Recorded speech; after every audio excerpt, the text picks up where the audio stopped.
Oke, saya mulai. Bapak Ibu, Bismillahirrahmanirrahim. Assalamualaikum warahmatullahi wabarakatuh. Waalaikumsalam warahmatullahi wabarakatuh. Puji syukur alhamdulillah sampai dengan saat ini kita masih diberikan kesehatan, keselamatan dan kesempatan bisa bertemu di kegiatan hari ini. Mudah-mudahan nanti di kegiatan ini kita bisa berjalan dengan baik tanpa suatu halangan apapun. Bapak Ibu, untuk materi kita hari ini dengan topik prinsip dan pengembangan penyusunan modul ajar yang nanti akan disampaikan oleh Ibu kita Kartini. Oh, maaf. Ibu kita Hapsah. Untuk mengetahui lebih dalam nanti kita bersama-sama mendengarkan penjelasan, pemahaman pencerahan dari Bu Hapsah. Namun saya sebagai moderator mengingatkan kepada Bapak Ibu terkait dengan waktu. Jadi nanti ada sesi tanya jawab, ada sesi presentasi. Jadi Bapak Ibu mohon bisa memanfaatkan waktu tersebut dengan sebaik-baiknya. Untuk itu, waktu dan tempat kami persilahkan kepada Ibu Hapsah. Dipersilahkan Ibu. Baik, terima kasih Pak Joko sebagai moderator pada kesempatan kali ini. Assalamualaikum warahmatullahi wabarakatuh. Waalaikumsalam warahmatullahi wabarakatuh. Bapak Ibu yang terhormat, perkenalkan saya Hapsah SPD, berasal dari SMK Negeri 2 Tanjung Jabung Timur, tepatnya sebuah sekolah menengah kejuruan yang berada di ujung dari Provinsi Jambi, berdekatan dengan Laut Cina Selatan. Baik, pada kesempatan kali ini saya akan memaparkan tentang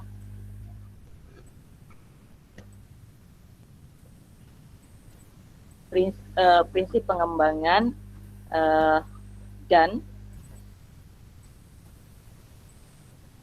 prinsip pengembangan modul ajar serta prosedur penyusunan modul ajar. Saya share dulu.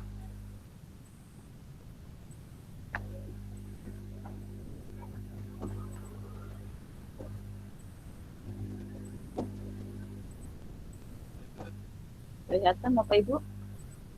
Belum Bu, belum. Ya.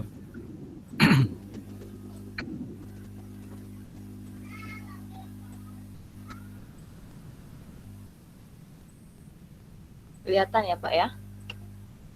Ya, proses. Ya, dalam perjalanan. Terlihat Pak? Ya. Baik, saya akan menyampaikan tentang prosedur, prinsip pengembangan modul ajar. Sebagaimana yang kita ketahui, istilah modul ajar ini mungkin baru kita dengar pada kurikulum operasional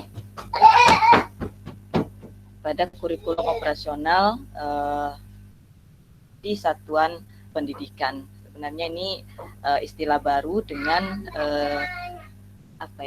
dengan wajah yang sama sebenarnya dengan RPP.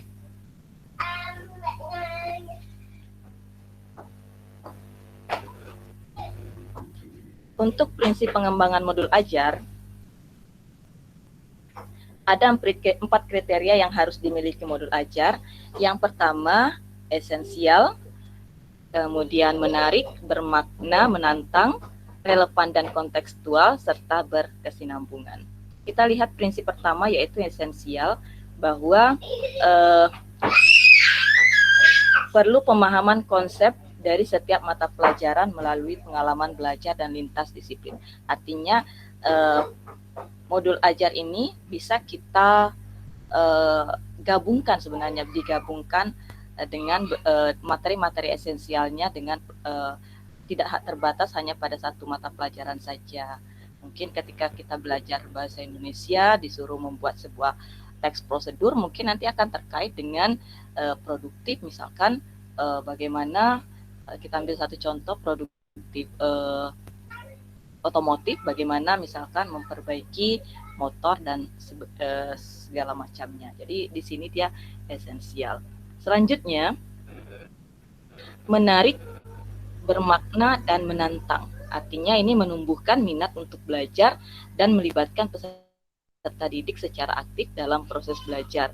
Nah, jadi bagaimana kita membuat modul ajar ini, kegiatan-kegiatannya itu harus menarik untuk peserta didik kita itu bisa belajar yang bermakna. Selanjutnya, relevan dan kontekstual, artinya berhubungan dengan pengetahuan dan pengalaman yang dimiliki sebelumnya dan sesuai dengan konteks, waktu, dan tempat peserta didik berada. Jadi di mana dia berada, itulah yang kita ajarkan. Kita misalkan seperti kami di Jambi, mungkin ya kami akan mengangkat apa yang konteksnya, karena berada di Jambi tidak akan kami bawa mereka untuk bercerita tentang hal-hal yang ada di tempat lain misalkan, seperti itu. Selanjutnya, berkesinambungan, artinya ada keterkaitan alur kegiatan pembelajaran sesuai dengan fase belajar peserta didik. Artinya antara modul yang satu, modul ajar yang satu dan yang lainnya dia harus saling memiliki keterkaitan. Nah, ini nanti mungkin hubungannya juga dengan alur tujuan pembelajaran. Selanjutnya, prosedur penyusunan modul ajar. Ada 6 prosedur penyusunan modul ajar. Yang pertama yaitu analisis kondisi dan kebutuhan guru, peserta didik, serta satuan pendidikan. Nah, dalam hal ini, seorang guru harus mengetahui kondisi dan kebutuhan peserta didik berdasarkan latar belakang serta sarana dan prasarana yang ada di sekolah tersebut. Jadi kita terlebih dahulu harus mengetahui dulu peserta didik kita ini apa yang dibutuhkannya. Kemudian untuk memenuhi kebutuhan peserta didik tersebut, sarana apa yang bisa mendukung hal tersebut. Nah, seperti itu. Selanjutnya, langkah kedua penyusunan modul ajar ini yaitu identifikasi dan tentukan dimensi profil pelajar Pancasila. Seperti yang kita ketahui, profil pelajar Pancasila itu ada 6, yaitu yang pertama beriman dan bertakwa kepada Tuhan Yang Maha Esa serta berbudi pekerti yang luhur. Yang kedua mandiri, yang ketiga kreatif, yang keempat adalah bernalar kritis, yang kelima berkebinekaan global, dan yang terakhir yaitu kreatif. Nah, jadi ini kita tentukan dimensi profil pelajar Pancasila yang sesuai dengan yang akan kita lakukan nanti yang mana, ya. Kemudian selanjutnya tentukan alur tujuan pembelajaran yang akan dikembangkan menjadi modul ajar. Nah, jadi alur tujuan pembelajaran ini kita susun sesuai dengan capaian pembelajaran yang akan kita gunakan. Ada tujuan pembelajaran ini mungkin nanti ada tujuan pembelajaran 1, 2, 3 dan seterusnya. Jadi kita kembangkan menjadi modul ajar. Jadi dari capaian pembelajaran kita turunkan menjadi ATP atau alur tujuan pembelajaran, kemudian baru nanti dari alur tujuan pembelajaran kita turunkan lagi dia menjadi modul ajar. Berikutnya, susun modul ajar berdasarkan komponen yang tersedia. Artinya, selain komponen inti, guru dapat memilih komponen sesuai dengan kebutuhan pembelajaran. Jadi, kebutuhan pembelajaran seperti apa yang dibutuhkan oleh peserta didik ini kita susun modul ajarnya. Mulai dari yang inti sampai kepada yang lain-lainnya. Selanjutnya yaitu pelaksanaan pembelajaran. Nah, pada pelaksanaan pembelajaran ini kita dapat melakukan pembelajaran yang sesuai dengan modul ajar yang telah kita susun. Nah, yang harus diingat bahwa pembelajaran kita itu harus menarik, menantang, gitu kan, menarik, menantang dan sesuai dengan kebutuhan peserta didik kita, sesuai dengan prinsip pembelajaran yang memerdekakan. Dan yang terakhir yaitu lakukan evaluasi dan tindak lanjut dalam pembelajaran ini. Kenapa kita perlu melakukan evaluasi? Supaya ada perbaikan untuk modul pembelajaran berikutnya. Jadi kita itu gunanya evaluasi. Jadi setiap penyusunan modul ajar ini perlu kita lakukan evaluasi supaya ada perbaikan ke depannya. Demikian mungkin penjelasan dari saya.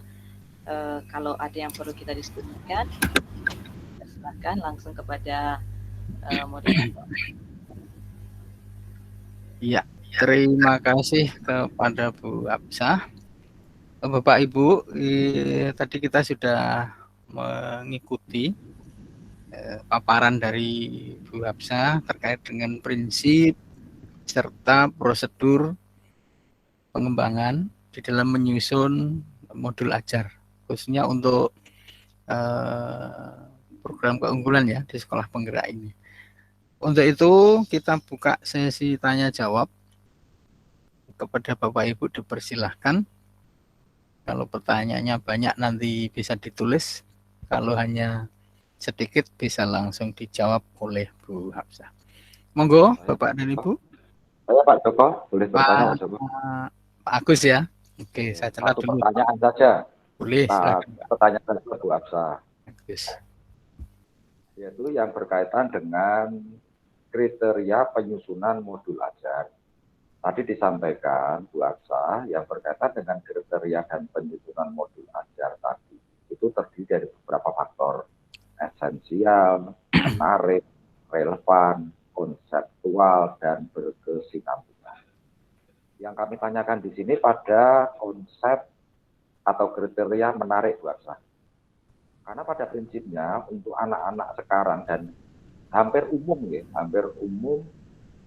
orang-orang di sekitar kita itu minat bacanya tinggi, tapi daya bacanya rendah. Ya, Itu betul, bagaimana cara kita membangkitkan minat baca pada peserta didik dari modul-modul yang kita bikin. Barangkali itu Bu Absah pertanyaan kami. Terima kasih. Oke, terima kasih Pak Agus. Untuk Bu Absah, monggo dipersilahkan dijawab. Iya, memang betul sekali Pak ya. Minat baca peserta didik kita ini sangat rendah sekarang. Karena mungkin memang minat bacanya tinggi Bu, minat bacanya tinggi. Minat bacanya ya, baca WA. Daya bacanya rendah, iya daya baca rendah. Jadi begitu membuka WA, begitu tulisannya banyak, aras-arasan tulisan, langsung di skip gitu aja mungkin malah detail. Jadi kalau kita istilahkan literasinya saja gitu Pak ya. Literasinya memang peserta didik kita rendah. Nah, bagaimana kita menumbuhkan minat supaya literasinya itu tinggi? Kalau saya sih cenderung kita faktor pembiasaan itu sangat penting.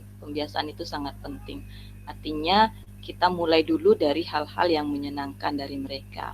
Kalau supaya untuk menumbuhkan daya bacanya tinggi ya kita berikan atau kita minta mereka untuk membaca hal-hal yang menarik dulu. Siswa sekarang, peserta didik sekarang itu kecenderungannya adalah membaca istilahnya mereka itu ya webtoon di situ. Nah, mungkin bisa kita biasakan mereka dari biasakan mereka untuk membaca webtoon.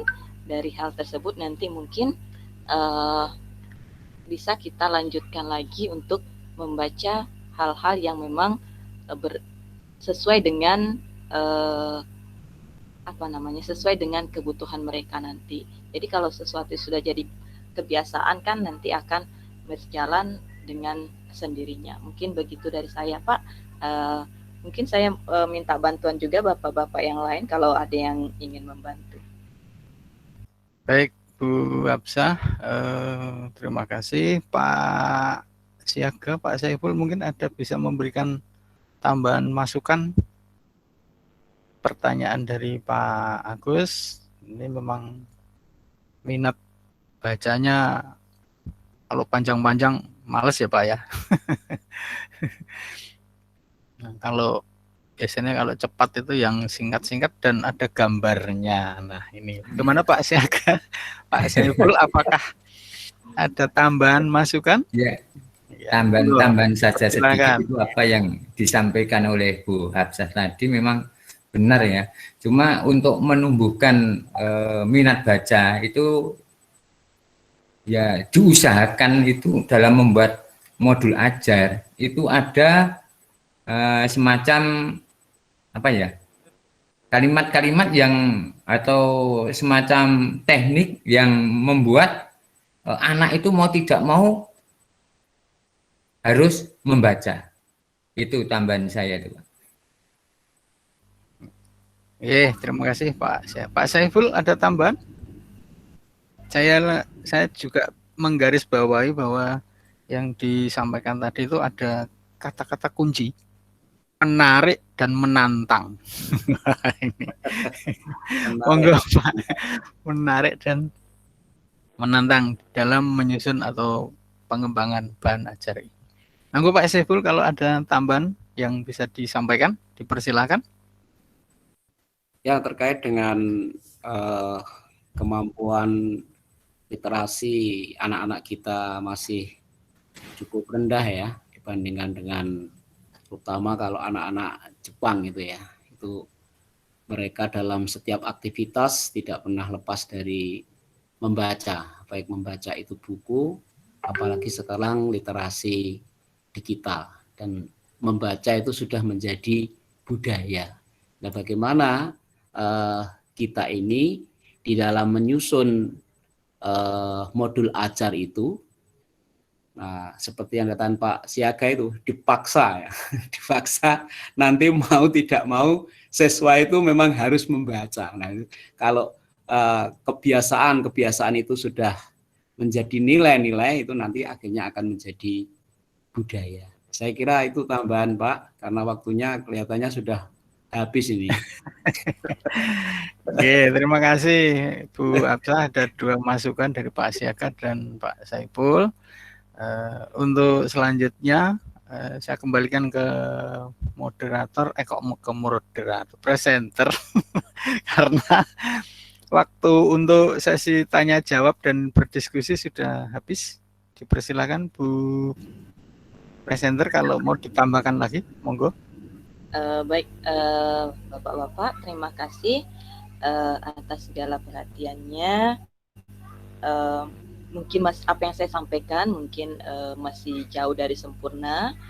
Oleh karena itu saya memohon maaf apabila belum menyampaikan secara kesempurnaan tersebut. Demikian dari saya. Terima kasih atas segala perhatiannya. Saya akhiri. Assalamualaikum warahmatullahi wabarakatuh. Waalaikumsalam. Kasih aplaus dulu Bapak dan Ibu untuk presenternya. Ya. Bapak dan Ibu, terima kasih atas partisipasinya, dan sesi ini kita segera akhiri.